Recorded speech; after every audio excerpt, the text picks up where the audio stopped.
I'm Howard Choi, and this is the Nokia 5800 Express Music. The 5800's been out for a while, but it was recently launched on Rogers. Let's take a tour. Stereo speakers, SIM card slot, micro SDHC card slot, and this hole here is for the lanyard. Volume buttons, slide switch, camera button. The slide switch turns the screen on and off.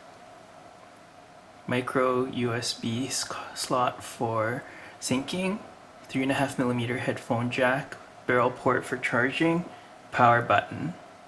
On the back we have a 3.2 megapixel autofocus camera with dual LED flash. The flash also can be used for light when you're recording video.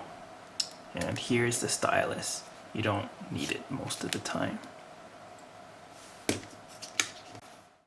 The 5800 has tapered sides and a narrow shape, which makes it easy to hold. It's also pretty solid, and the back cover has a nice finish on it. The sides come out sort of like on a bathtub. They actually help when you're scrolling through the menu.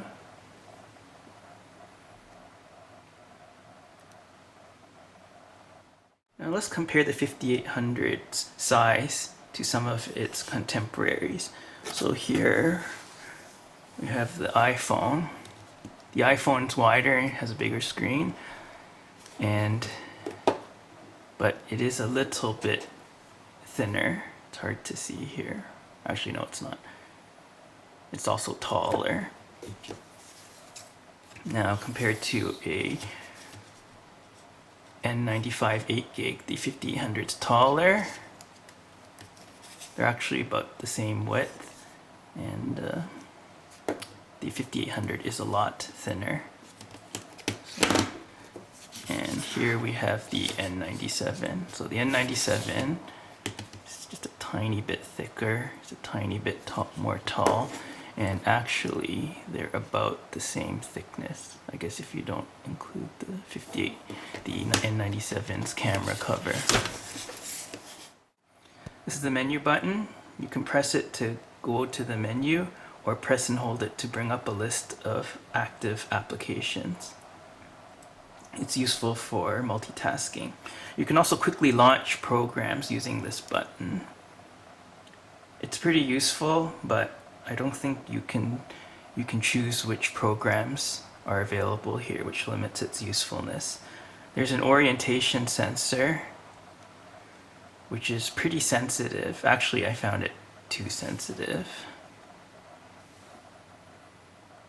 In portrait mode, you can enter text using an on-screen QWERTY keyboard.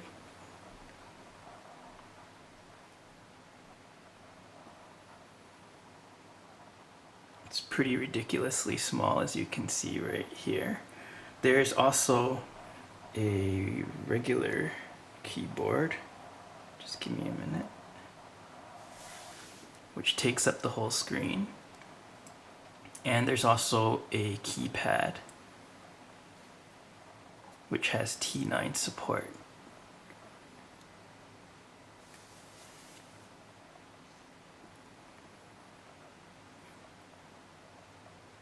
Now, the problem with these keyboards is that they take up too much screen space. You see, I'm typing a message right now, but when you type in something, the whole messaging app disappears.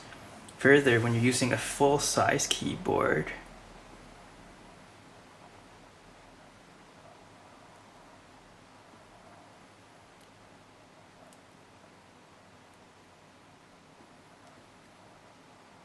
it always pops up even if you're using the screen in portrait mode.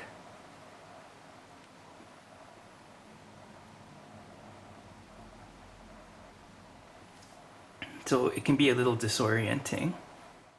Since you're probably going to be using the 5800 in portrait mode when you're making calls, the phone book has a neat way of letting you search for contacts. The keyboard changes as you type in parts of a contact's name. Check it out. It's sort of like some GPSs. One thing that really stands out with the 5800 are its stereo speakers. First off, you get 2 of them, but more importantly, they're the best sounding speakers I've ever heard on a phone. The browser interface is kind of inconsistent.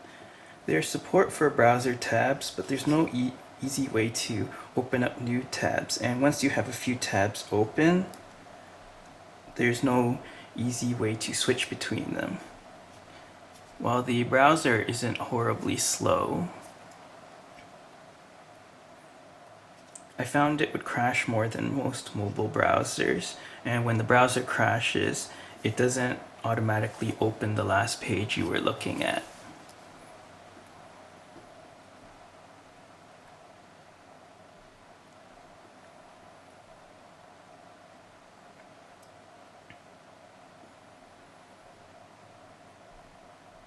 There's also too many ways to do things, so here you have some options, and then here you have some more options. But if you want to enter address, you can just go here. And when you're typing this in, there's no autocomplete. So here's an example. You see, now here's the autocomplete, but you have to click check mark. So that kind of slows things down a lot. The camera takes average pictures. Pictures are quite noisy, but the color is usually decent. And also the dual LED flash, it doesn't usually blast out subjects.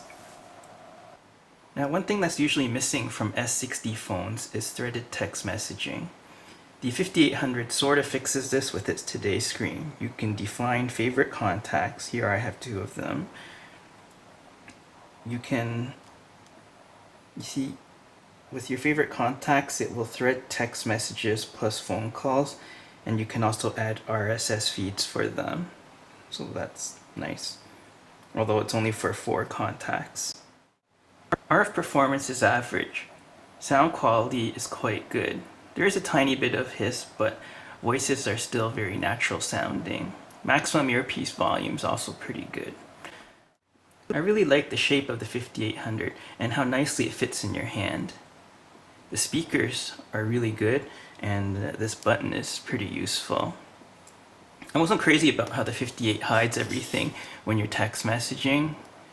That's really disorienting. And the browser tends to crash more than I'm used to. In the end, it's a mixed bag. Feature-wise, the 5800 is a solid phone, but the execution needs some work. I'm Howard Choi, and that's the Nokia 5800 Xpress Music.